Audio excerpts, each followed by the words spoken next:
జుమిగల తండ్రి వందనాలు. ప్రభువాను ప్రేమించి మరొక పర్యాయము యెహోవా ఈరే అని ఇటు పరిచర్యలో అయా నువ్వు తోడుగా ఉండడానికి ఇష్టపడినందుకు నీకు వందనాలు ప్రభువా. నీకు స్తోత్రాలు దేవా. ఈ లోకంలో దేవా నాయన మా జీవితాల్లో అయా నాయన ప్రపంచానికి ఏకైక దేవుడుగా మాకు దొరికినందుకు నీకు వందనాలు. ఈ దినము ప్రభువా కలకత్తాలో ఉన్న 60,000 వ్యభిచార గృహాల రక్షణ కొరకు అక్కడున్న వారు రక్షణ కొరకు ప్రార్థిస్తున్నాను. అక్కడున్న బాలికలు వ్యభిచారం చేస్తున్న కొన్ని అంచనాలుగా ఉంటున్న 60,000 మంది ఉన్న ప్రజలను ఆ పాపము నుంచి విడిపించమని ప్రార్థిస్తున్నాను. సోనాగాంచిలోని వేశ్యలు జనాభా ప్రధానముగా నేపాల్లో భారతీయులు మరియు అక్రమ రవాణా చేయబడిన బంగ్లాదేశ మహిళ ఉన్నారు. కోల్కతాలోని వేశ్య గృహాల్లో 30,000 మంది బంగ్లాదేశంలో ఉన్నారని అంచనా వేస్తున్న వీరి మధ్య సువార్త ద్వారా వారి జీవితాలు మారాలని, వారు ప్రభువా నీ దగ్గరికి రావాలని, నరకం విడిపించబడాలని అయా వారి మధ్య సమర్పణ కలిగి సువార్త ప్రకటించే సేవకులను బలంగా వాడుకోమని, అక్రమంగా వేశ్య గృహాలకు తరలింపబడిన మహిళను బాలికలను అయా వారి విడుదల రక్షణ కొరకు నడిపిస్తున్న వారి రక్షణ కొరకు వారికి సహకరించిన అధికారులు ప్రభువాని నెరిగినట్లుగా ప్రార్థిస్తున్నాను. అట్టి ప్రపంచంలో వేశ్య గృహాలలో వ్యభిచారమందు అయా నాయన వేశ్యత్వం కలిగిన వారెల్లరి కొరకు నీ అధికారానికి అప్పగిస్తున్నాను.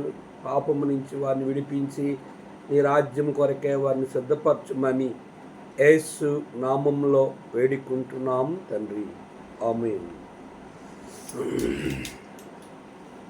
580 పాట పాడదు. ప్రభువైన క్రీస్తుని దినమందు మీరు, ప్రభువైన క్రీస్తుని దినమందు మీరు అభయులై నిరపరాధులయుందురు, అభయులై నిరపరాధులయుందురు. ప్రభువైన క్రీస్తుని దినమందు మీరు, ప్రభువైన క్రీస్తుని దినమందు మీరు అంతము వరకు స్థిరపరచునాయని, అంతము వరకు స్థిరపరచునాయని. ఎంతైనా నమ్మదగియున్నవాడు స్తుతికి పాత్రుండు, ఎంతైనా నమ్మదగియున్నవాడు స్తుతికి పాత్రుండు. ప్రభువైన క్రీస్తుని దినమందు మీరు, ప్రభువైన క్రీస్తుని దినమందు మీరు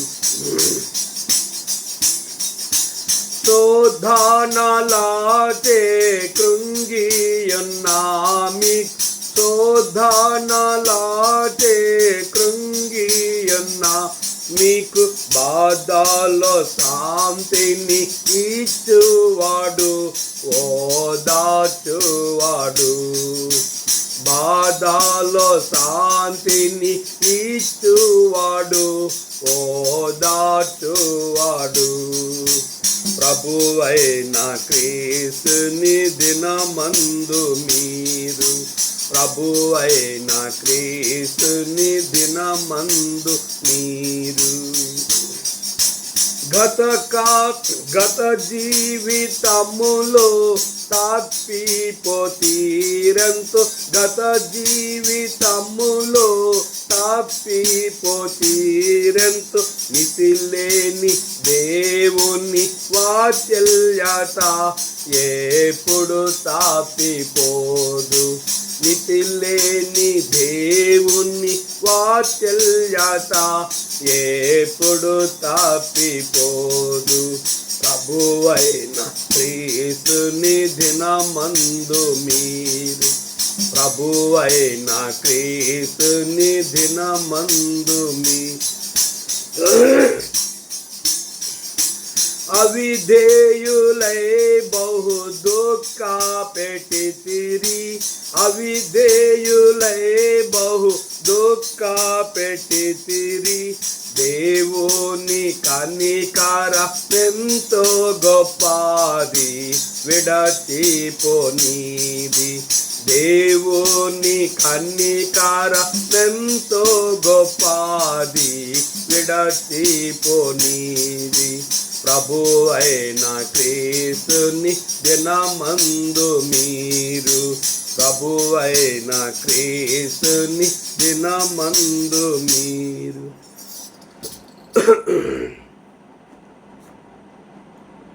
2వ కొరింథీ పత్రిక 11వ అధ్యాయము చివరి వర్తమానాన్ని విందాం. 2వ కొరింథీ పత్రిక 14వ అధ్యాయం చదువుకుందాం.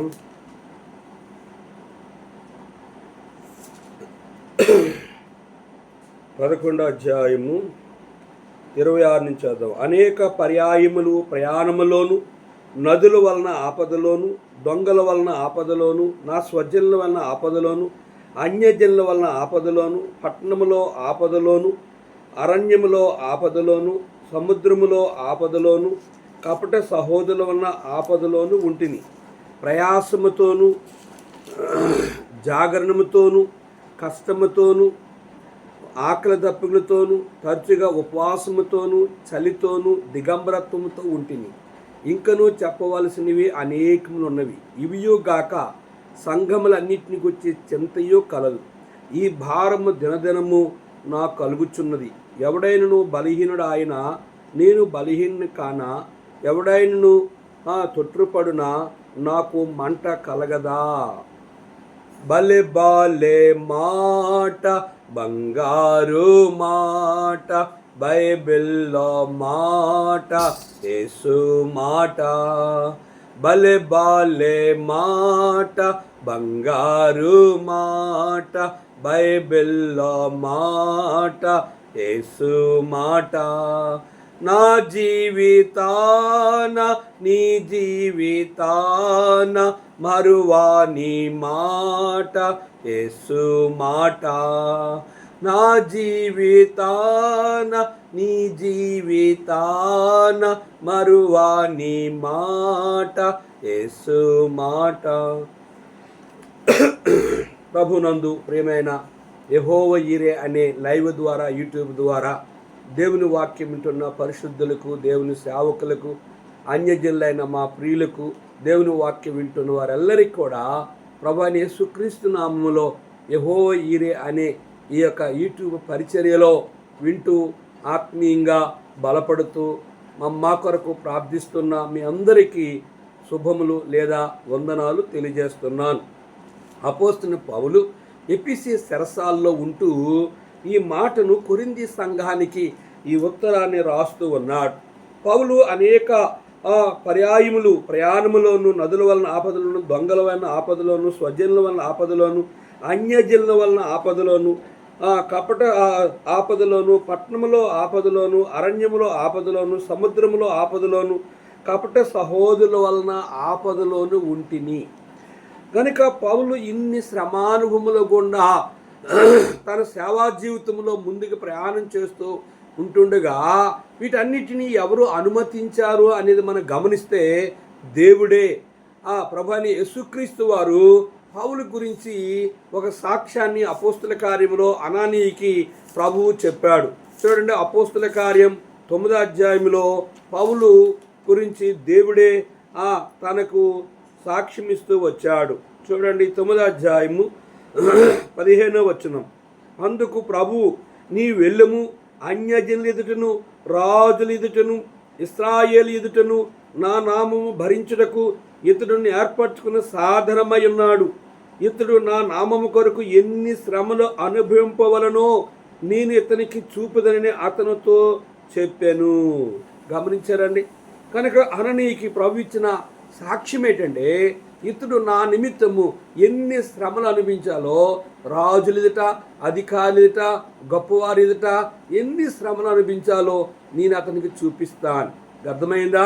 ప్రియ దేవుని సేవకులారా, పరిశుద్ధులారా, దేవుని చేత పిలువబడిన సేవకులకు, విశ్వాసులకు ఇటువంటి శ్రమానుభవముల గుండా వారి సేవా జీవితంలో, సంఘ జీవితంలో, భార్య ద్వారా, పిల్లల ద్వారా, సంఘం ద్వారా, విశ్వాసుల ద్వారా, రక్త సంబంధం ద్వారా, సేవకుల ద్వారా, కనుక అనేకమైన వారి ద్వారా యోగ్యులైన సేవకులు, యోగ్యమైన విశ్వాసులు శ్రమల గుండా, శత్రుత్వాల గుండా ప్రయాణం చేసేవారుగా ఉంటారు. పౌలు యొక్క అనుభవాల్లో చెప్తున్న మాట చూస్తే, పట్టణంలో ఆపదలోను, ప్రయాణంలో ఆపదలోను, దొంగల వలన ఆపదలోను, స్వజనుల వలన, బంధువుల వలన గనుక ఆపదలోను, ఆపదలోను, అరణ్యములో ఆపదలోను, సముద్రములో ఆపదలోను, కపట సహోదరుల వలన, బంధువులు శత్రువులు ఉన్నారు నాకు, సేవకులు శత్రువులు ఉన్నారు నాకు, విశ్వాసులు శత్రువులు ఉన్నారు, ఇరుగు పొరుగువారు శత్రువులుగా ఉన్నారు. అనేక మంది కూడా సంఘాలు మొక్క చెక్కల చేసి సహోదరులుగా పంపించిన వారే సంఘాలు మొక్కలు చేసేవారుగా ఉన్నారు. ఏ సేవకులు నమ్ముతామో ఆ సేవకులే మోసం చేసేవారుగా చాలామంది ఉన్నారు. ఏ విశ్వాసులు నమ్ముతామో ఆ విశ్వాసులే మోసం చేసేవారుగా ఉన్నారు. పౌలుకున్న అనుభవాలు గుండా గొప్ప గొప్ప దైవజనులు జీవితాల్లో ఉన్నాయి. నా జీవితంలో కూడా అనేక మంది కపట సహోదరుల వలన అనేకమైన శ్రమానుభవముల గుండా ప్రయాణం చేస్తూ వచ్చారు. ప్రయాసముతోనూ, కష్టముతోనూ, తరచుగా జాగరణముతోనూ, ఆకలి దప్పులతోనూ, తరచుగా ఉపవాసంతోనూ, చలితోనూ, దిగంబరత్వం ఉంటిని. ఇంకనూ చెప్పవలసినవి అనేకమైన పౌరు జీవితంలో ఎన్నో ఉన్నాయి. భక్ష్యం గారి జీవితంలో ఎన్నో ఉన్నాయి. కనుక జీజాన్ గారి జీవితంలో ఎన్నో ఉన్నాయి. గొప్ప గొప్ప దైవజనులు, గొప్ప గొప్ప విశ్వాసులు, ప్రభువు కొరకు బలముగా జీవించిన వారి జీవితాల్లో అనేకమైన శ్రమానుభవం గుండా ప్రయాణం చేసిన వారుగా ఉన్నారు. కనుక నా జీవితంలో ఈ శ్రమలన్నీ ఎవరి ద్వారా మనకి జరుగుతున్నాయి, వస్తున్నాయి అంటే ఆయన సెలవు లేక మన పాదము రాయి తగలదని, ఆయన సెలవు లేక మన తల వెంట్రుకలు ఒక వెంట్రుకు రాలేదని, ఆయన సెలవు లేక చూడండి, మనం యోబు గ్రంథంలో చూసినట్లయితే దేవుడే యోబు గురించి చక్కని సాక్ష్యం ఇస్తూ వచ్చాడు. చూడండి, ఆ సాక్ష్యం ఏంటనేది మనము చదువుదాం. యోబు గ్రంథంలో దేవుడే యోబు గురించి సాతానికి సాక్ష్యం ఇచ్చాడు. చూడండి 6వ వచనం. దేవదూతలు యెహోవా సన్నిధిని నిలుచుటకై వచ్చిన ఒక దినం ఒకటి తటస్థించును. ఆ దినమున అపవాది అగువాడు వారితో కలుసుకొని వచ్చును. యెహోవా నీవు ఎక్కడి నుండి వచ్చితవని వాడిని అడుగుగా అపవాది భూమి మీద ఇటు అటు తిరుగులాడుచు అందులో సంచరించు వచ్చితనని యెహోవాకు ఉత్తరం ఇచ్చును. అందుకు యెహోవా నీవు నా సేవకుని సంగతి, యోబు సంగతి ఆలోచించుతావా? అతడు యథార్థవంతుడు, న్యాయవంతుడును, దేవునందు భయభక్తులు గల చెడుతనము విసర్జించిన వాడు, భూమి మీద అతను వంటి వాడు లేడు అని అడుగుగా అపవాది యోబు ఊరకయే దేవునందు భయభక్తులు గలవాడాయన, నీవు అతనికిని అతని ఇంటి వారి అందరికిని అతని కలిగిన సమస్తము చుట్టూ కంచి వేస్తువు కదా. నీవు అతనికిని అతని చేతి పని దీవించుడు చేత అతని ఆస్తి దేశములో బహుగా విస్తరించెను. అందుకే యోబు కలిగిన దాని చుట్టూ ఆయన కంచి ఉంచినట్లుగా మనం చదువుకుంటూ వచ్చాం. యోబు గురించి దేవుడే నా భక్తుడిని యోబు గురించి నీవు ఆలోచించావా అని సాక్ష్యం ఇచ్చాడు. సాతాను వచ్చి యోబు కలిగిన యావదాస్తిని 10 మంది పిల్లల్ని చంపాడు. యావదాస్తి ఆకాశం అగ్గిని పంపించి సమస్తాన్ని నాశనం చేశాడు. యోబు జీవితంలో శత్రువులు వచ్చి తమ పశువులన్నీ తోలికెళ్ళిపోయారు. తన యొక్క శరీరం క్షీణించిపోయింది. తన భార్య దేవుని దూషించి చచ్చిపో అన్నప్పుడు కూడా యోబు తన విశ్వాసాన్ని విడువలేని వాడుగా మనం గమనిస్తున్నాం. అతడు యథార్థవంతుడు, నీతివంతుడు, న్యాయవంతుడు, చెడుతనమును విసర్జించిన వాడై ఉన్నాడు. యోబు కలిగిన దాని చుట్టూ కంచి ఉంచిన దేవుడే సాతానుకి యోబుని అన్నాడు, నీవు అతని ప్రాణం మాత్రం ముట్టొద్దు అని చెప్పాడు. ప్రియ దేవుని సేవకులారా, పరిశుద్ధులారా, విశ్వాసులారా, నిజముగా ఆయన చేత ఏర్పరచబడిన పరిశుద్ధులు దేవుని సేవకులకు ఈ శ్రమానుభవంలో అన్నీ ఉంటాయి. చూడండి, హబక్కు గ్రంథము 3వ అధ్యాయంలో హబక్కు ఏ శ్రమ వచ్చిందో చూద్దాం. చూడండి 17వ వచనం. అంజూరపు చెట్లు పూయకుండెనను, ద్రాక్ష చెట్లు ఫలింపకపోయినను, ఒలివ చెట్లు కాపు లేక ఉండెనను, చేనులోని పైరు పంటకు రాకపోయినను, గొర్రెలో దొడ్డులు లేకపోయినను, సాలలో పశువులు లేకపోయినను, నేను యెహోవా యందు ఆనందించుదును. నా రక్షణకర్తకు నా దేవుని యందు నేను సంతోషించుదును. ప్రభువుకు యెహోవాయే నాకు బలము. ఆయన నా కాలును లేడి కాలు వలె చేయును. ఉన్నత స్థలముల మీద ఆయన నన్ను నడవజేయును. అన్నీ బాగుంటే సేవ అనుకుంటాం. యోబు జీవితంలో అన్నీ నష్టపోయాడు. స్నేహితులు వచ్చారు, దూరం వరకు యోబు నువ్వేదో పాపం చేసావు అని ఆశించుకున్నారు.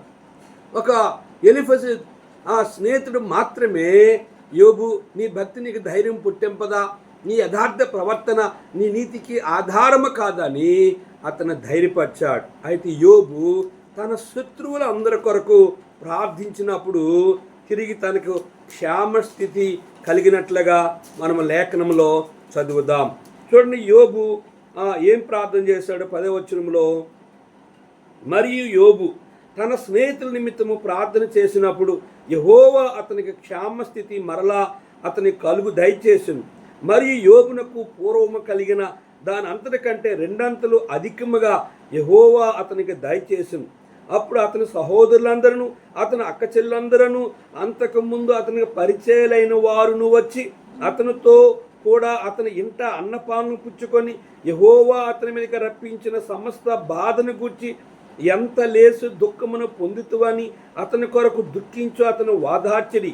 ఇదియోగాక ఒక్కొక్కడు ఒక్కొక్క వరహాను ఒక్కొక్కడు బంగార ఉంగరమును తెచ్చి అతనికి ఇచ్చిరి. అతని అన్నదమ్ములు అతని అక్కజెల్లెలు అందరూ దూరం అయిపోయారు. తన శత్రుల కొరకు ప్రార్థించాడు.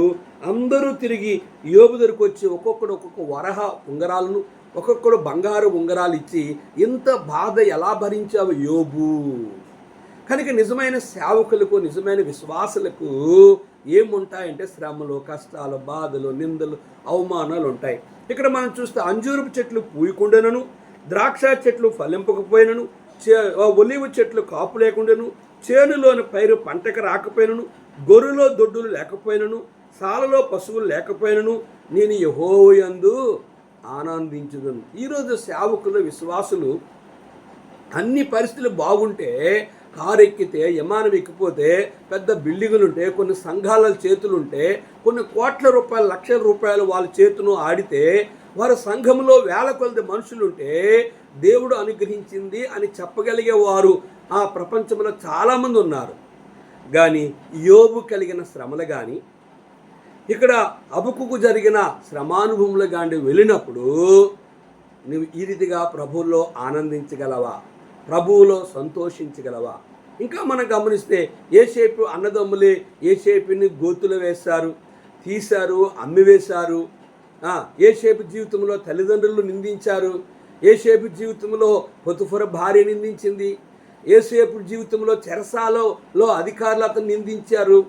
కనుక యోసేపుని ఆ దేశంలో గొప్పవారుగా చేసినప్పుడు, ప్రధానమంత్రిగా చేసినప్పుడు యోసేపు యొక్క అన్నదమ్ములు వచ్చారు, యోసేపు యొక్క అక్కజెల్లు వచ్చారు. నేను మీ తమ్ముడని యోసేపుని చెప్పినప్పుడు అన్నదమ్ముల 11 మంది సాగిలపడ్డారు. తల్లిదండ్రులు కూడా ఇది కళా నిజమని యాకోబు నమ్మలేకపోతూ వచ్చాడు. ఈ శ్రమానుభవముల గుండా యోసేపుని తీసుకెళ్ళింది ఎవరు అని మనం గమనిస్తే దేవుడే. ప్రియ సహోదరి సహోదరుడా, కొంచెము కాలం శ్రమ పడిన పిమ్మట తానే మిమ్మల్ని పూర్తిగా బలపరిచి స్థిరపరచును. నేను రక్షించబడిన నాటి నుంచి ఈ దినం వరకు కూడా ఈ 33 సంవత్సరాలు సేవకుల ద్వారా, విశ్వాసుల ద్వారా ఎన్నో పరిస్థితులు, సంఘములో ఎన్నో పరిస్థితులు, గృహంలో ఎన్నో సమస్యలు కలిగినప్పుడు కూడా నేను దేవుని యందు ఆనందించి నా పని నేను చేసుకుంటూ వెళ్ళిపోతూ ఆకాశ పక్షులు పోషించే వాగ్దానము ఈరోజు వరకు కూడా దేవుడే.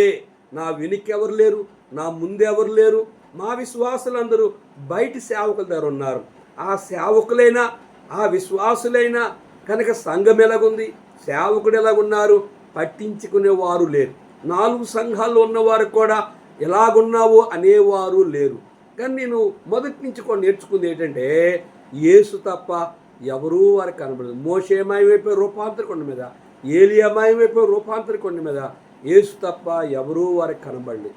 ఆ అనుభవం నా జీవితంలో కనుక ప్రభువుని చూసి ముందుకి సేవా జీవితంలో, సంఘ జీవితంలో, కుటుంబ జీవితంలో ఎన్ని ఉపద్రవములు వచ్చినప్పుడు కూడా ఈరోజు వరకు కూడా ప్రభువు నాతో ఉన్నాడని నేను ధైర్యంగా గుండె మీద చేసుకొని చెప్పగలను. ప్రియా సేవకులారా, విశ్వాసులారా, శ్రమలు వచ్చినా, కష్టం వచ్చినా ఏ రీతిలో నువ్వు నిరాశ చెందని అవసరం లేదు.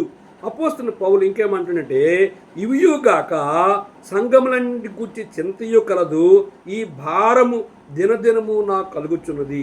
పౌలు చెప్తున్న మాట ఏంటంటే, ఇన్ని శ్రమలు అయినప్పుడు కూడా ఇవియుగాక సంఘముల గూర్చి చింతయు నాకు దినదినము కలుగుచున్నది.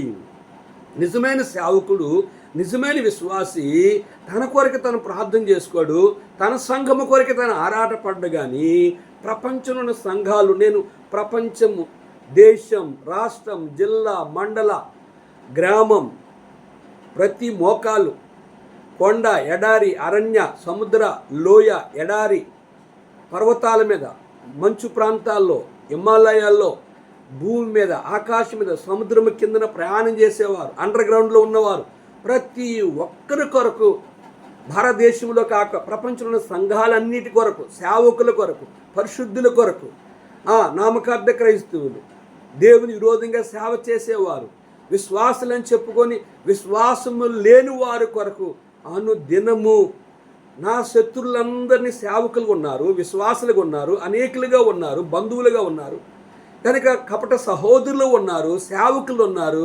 నేను అందరినీ క్షమించి రోజు వాళ్ళ కొరకు ప్రార్థించేవాడుగా ఉన్నాను. కారణం ఏంటంటే, ఈ భారము దినదినము ప్రతి విశ్వాసం మీద ఉంది.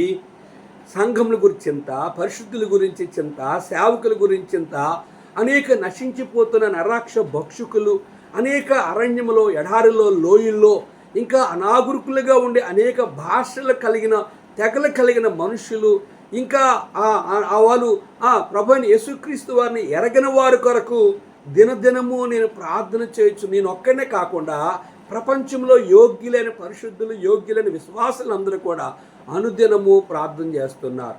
కనుక ఇదే విషయాన్ని తిమోతికి పౌలు చెప్తూ తనలో ఉన్న భారాన్ని పౌలు చెప్పాడు. ఎవరి కొరకు మనం ప్రార్థించాలి అని పౌలు చెప్తూ వచ్చాడని చూస్తే చూడండి, మొదటి పేతురు తిమోతి పత్రిక 2వ అధ్యాయంలో 1వ వచనం, మనము సంపూర్ణ భక్తియు మానితి కలిగి నెమ్మదిగాను సుఖముగాను బ్రతుకు నిమిత్తము అన్నిటికంటే ముఖ్యముగా మనుషులందరి కొరకును, రాజుల కొరకును, అధికారుల కొరకును విజ్ఞాపనలను, ప్రార్థనలను, యాచనలను, కృతజ్ఞతాస్తులు చేయవలని హెచ్చరించుచున్నాను. కనుక వీరందరి కొరకు ప్రార్థించవలసిన భారము పౌలు మీద ఉంది. పౌలు చేశాడు. దేవుని సేవకులుగా, పరిపూర్ణ విశ్వాసులుగా నేను కూడా చాలామంది ఏం ప్రార్థన చేస్తారంటే, హిందువులు వాళ్ళు విమర్శించడం కాదు కానీ వాళ్ళ కొరకు, వారి భర్త కొరకు, వారి పిల్లల కొరకే ప్రార్థిస్తున్నారు. మొన్న ఒక అన్యురాలు అంటుంది నాతో, పాస్టర్ గారు మేము మా కొరకు ప్రార్థన చేసుకుంటాం కానీ మీరు ప్రపంచంలో అందరి కొరకు ప్రార్థిస్తారండి అని ఒక అన్యురాలు ఈ మాట అంటూ ఉన్నప్పుడు నేను చాలా ఆశ్చర్యపోయాను. గమనించారా ప్రియా సహోదరి? ఇదే విషయాన్ని పౌలు అంటున్నాడు, ఇదియోగాక సంఘములన్నింటిని గురించి చింతయు కలదు, ఈ భారము దినదినము నాకు కలుగుచున్నది. ఎవడైనా బలహీనుడైనా నేనును బలహీనుని కానా, ఎవడైనా తొట్టుపడునా నాకు మంట కలగదా.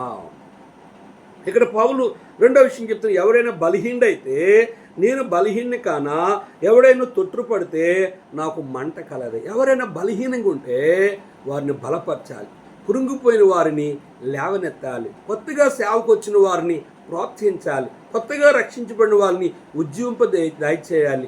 సేవలో శ్రమలు, కష్టాలు, బాధలో ఉన్న వారిని ఆదరించి వారిని ప్రోత్సహించి వారికి తగిన సహాయమును నా ద్వారా ఏదైనా కలిగి ఉంటే వారికి సహాయము చేయాలి. ఇది దేవుని పిల్ల లక్షణం. నేటి దినాన్ని విశ్వాసులు, సేవకులు, క్రైస్తవులు ఎట్లా ఉన్నారంటే, వారు కడుపే నింపుకున్న వారు ఉన్నారు, వారి బీరువాళ్ళు నింపుకున్న ఉన్నారు, వారి కొరకు వారు బ్రతికిన వారు ఉన్నారు, వారింటి వారి కొరకు వారు సంపాదన కొరకు ఆరాటపడేవారుగా అనేక మంది అగపడుతూ ఉన్నారు.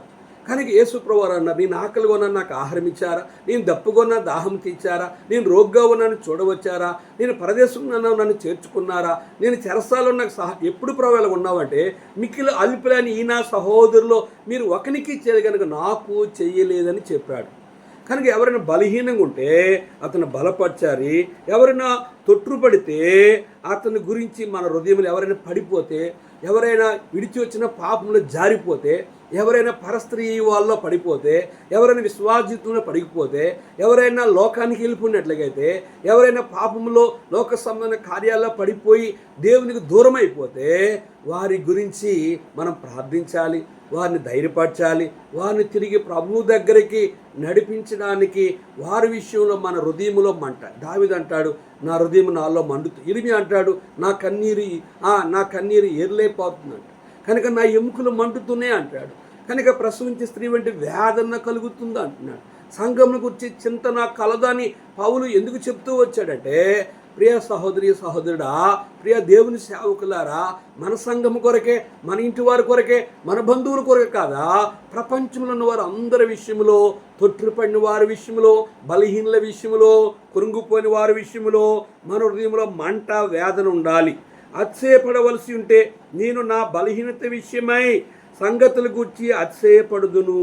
పౌలు ఏ విషయంలో అతిశయపడుతున్నాడంటే తన బలహీనతలు, అంటే తన అవిధేయతలు, తన లోపములు, తన యొక్క జీవితంలో ఏ విషయాల్లో, ఆధ్యాత్మ జీవితంలో, ప్రార్థనా జీవితంలో, విశ్వాస జీవితంలో, పవిత్రత జీవితంలో, విశ్వాసులతో ఎట్లా ఉన్నాడో, సేవకులతో ఎలాగున్నాడో, సంఘాల్లో ఎట్లా తన యొక్క వ్యక్తిగత జీవితంలో తన లోపంలో అగపడుతున్నాయో వాటన్నిటి విషయంలో తాను సరి చేసుకొని, ఈ బలహీనత నాలో ఉంది ప్రభా, ఈ బలహీనత నుంచి నాలో అతిశయం లేకుండా, నేను అతిశయపడకుండా నీవు నాకు సహాయం చేయని చెప్పి ఎప్పుడు తన బలహీనత విషయంలో ఆ సంగతిని గురించి అతిశయపడుదును.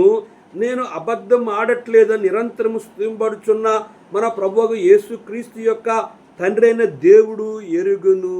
యేసు అందరిని ఎరుగును, మనిషి యొక్క ఆంతర్యమును ఎరుగును. యోహాను 2:24 గమనిస్తే పౌలు అంటున్నాడు, తన వ్యక్తిగత జీవితంలో ఏ విషయంలో కూడా ఎప్పుడు బలహీనంగా ఉన్నా, శక్తిహీనంగా ఉన్నా, ఎప్పుడు ఏ విషయం తన లోపములు ఉన్నా తన లోపమును సరి చేసుకుంటూ అతిశయపడేవాడుగా మనం అద్దం దగ్గరికి వెళ్ళినప్పుడు మన సహజ ముఖాన్ని సరి చేసుకోవాలనేది వాక్యం. పౌలు తన బలహీనతలన్నీ దేవుని వాక్యం ద్వారా సరి చేసుకున్నట్లుగా మనకి పౌలు ఆ విషయాన్ని చెప్తూ ఉన్నాడు. చూడండి, యాకోబు 1:19 నా ప్రియ సహోదరులారా, మీరు ఈ సంగతులు ఎరుగుదురు కనుక ప్రతి మనుషుడు వినుటకు వేగిరపడువాడును, మాట్లాడటకు నిదానించేవాడును, కోపించుటకు నిదానించేవాడై ఉండవలను.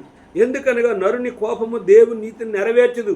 అందుచేత సమస్త కల్మషమును విరవేగుచున్న దుష్టత్వమును మాని లోపల నాటబడి మీ ఆత్మను రక్షించే శక్తిగల వాక్యము సాత్వికముతో అంగీకరించుడి.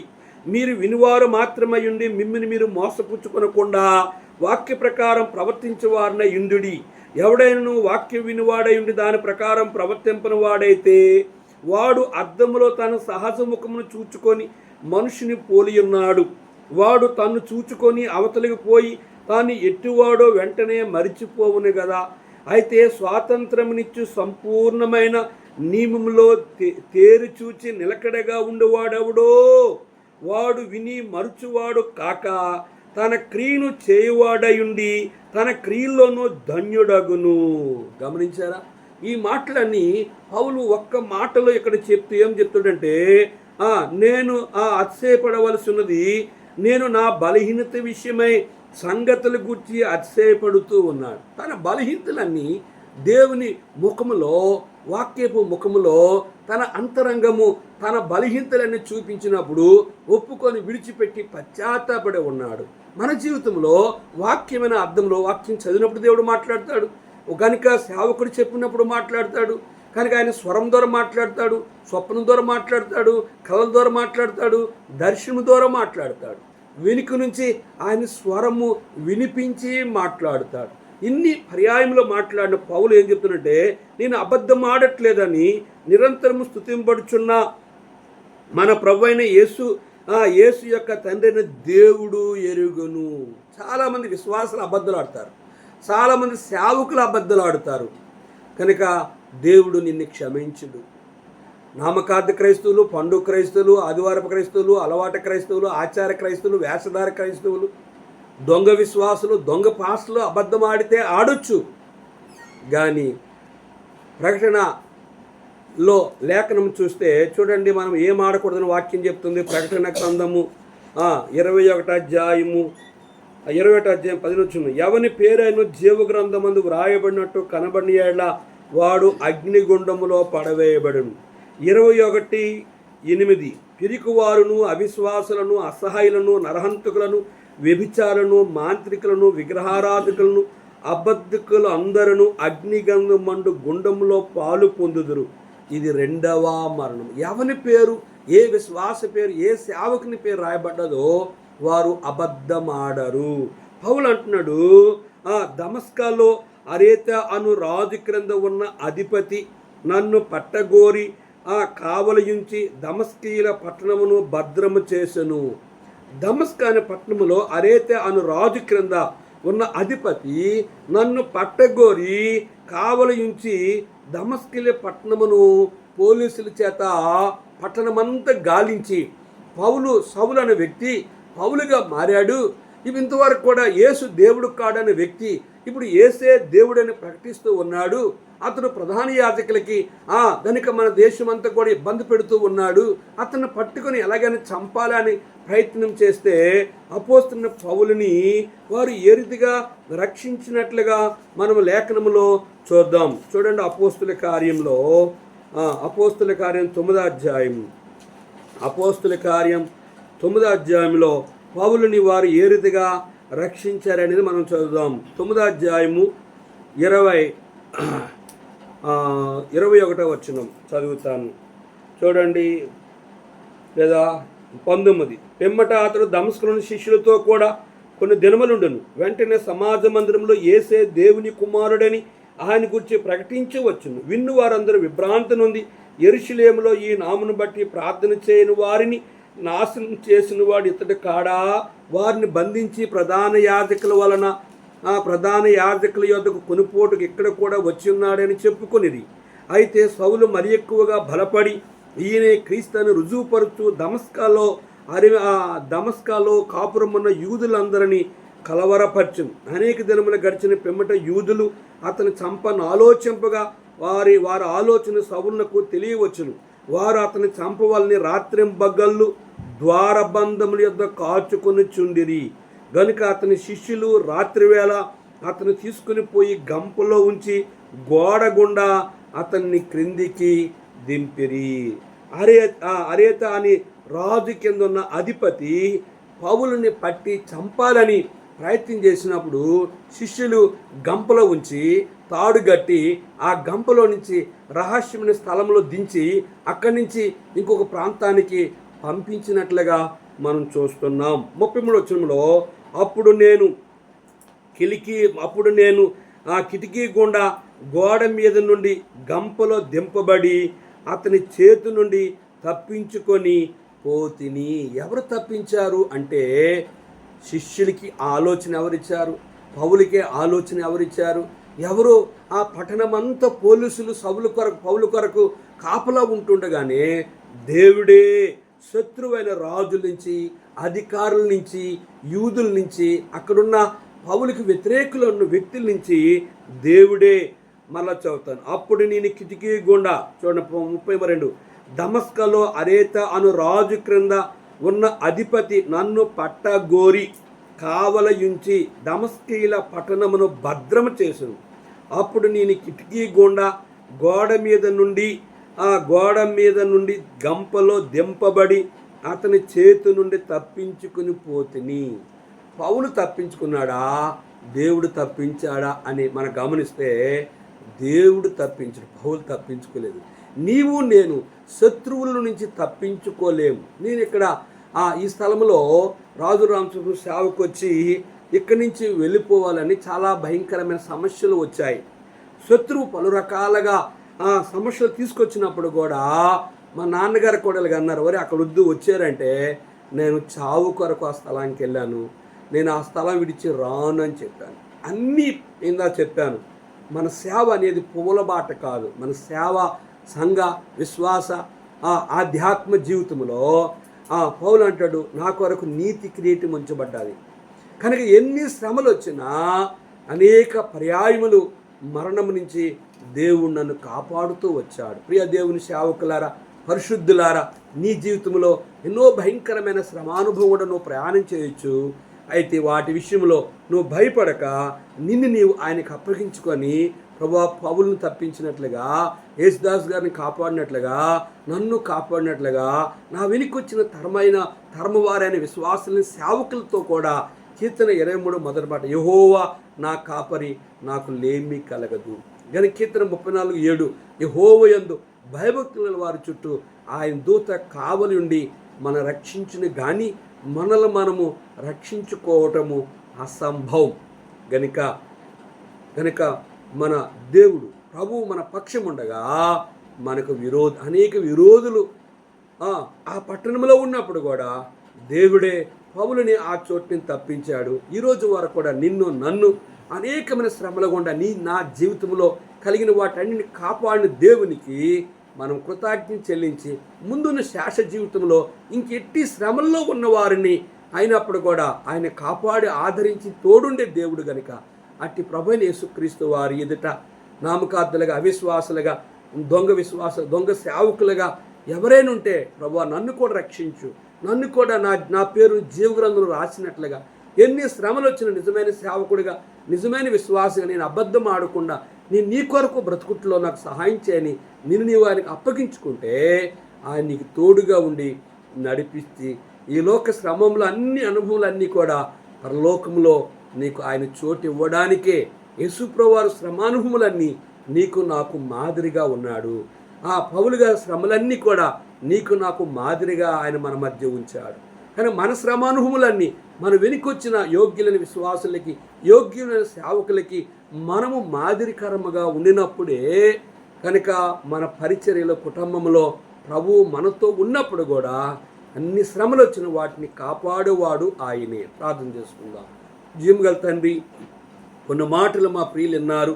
నీ ఏర్పాట్లో ఉన్నవారిని, యోగ్యులైన సేవకుల్ని, యోగ్యులైన విశ్వాసుల్ని ఎన్ని శ్రమలు వచ్చినా నిలకడగా అయా వారు వెనుకున్న వాటిని మరచి ముందున్న వాటి ఎగిరిపడే వారిగా సహాయం చేయి.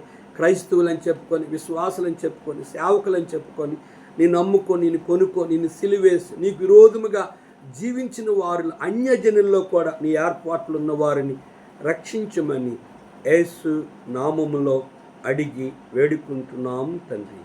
ఆమేన్. మన పరమ తండ్రి దేవుని ప్రేమయు, కుమారుడైన యేసుక్రీస్తు వారి కృపయు, పరిశుద్ధాత్మిక అన్యోన్య సహవాసము తను ప్రేమించు వారికి కూడాను మనకు తోడుండి ఆశీర్వదించునుగాక.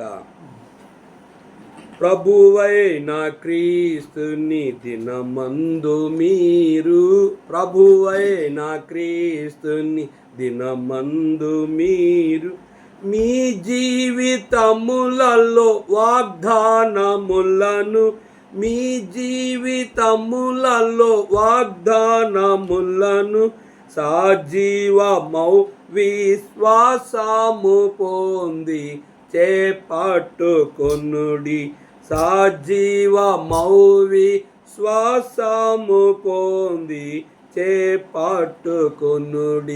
ప్రభువైన క్రీస్తుని దినమందు మీరు అభయులై నిరపరాధులయుందురు, అభయులై నిరపరాధులయుందురు. అందరికీ ప్రైజులా.